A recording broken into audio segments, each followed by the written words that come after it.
Okay, one question. What's he gonna use? Stocks, bonds, short-term investments? What do you mean? Graham! It's Connor. Ryan and I need your help. I mean, I understand what they are, but why would he use one over the other? The same reason anyone would use one over the other. It fits the situation better. So in what kind of situation would he use? There are many kinds of situations. Anytime you're buying something in 2 years or less, you'd go with savings. Where is Graham? Time travel not included. When would someone use investments over savings? Anything over 2 years would be some in stocks. Over 15 years, potentially all of it. Remember, the end goal of all savings and investments is to have enough money to get something you want.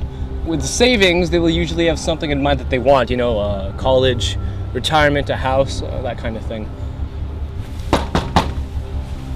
Come on, let's see if he's out in the back.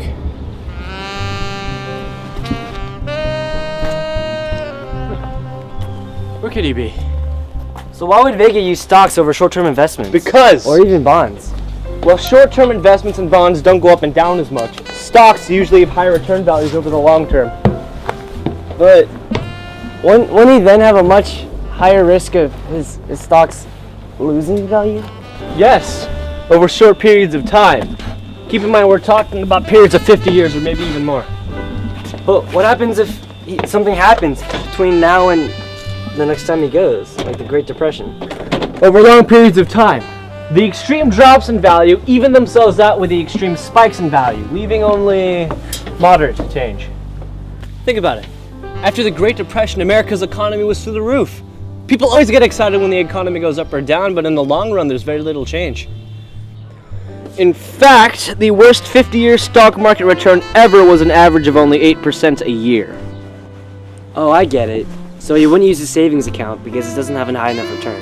Exactly. Savings options are much more secure but have much lower interest rates. But what are bonds? When would he use those? Well, you'd use all stocks for investments longer than 15 years, all short-term investments for less than 2. So bonds come in between those. The less time you have to invest, the less you put in stocks, and the more in bonds and saving accounts. Got it. Let's go. Wait, we're just breaking in? Yeah.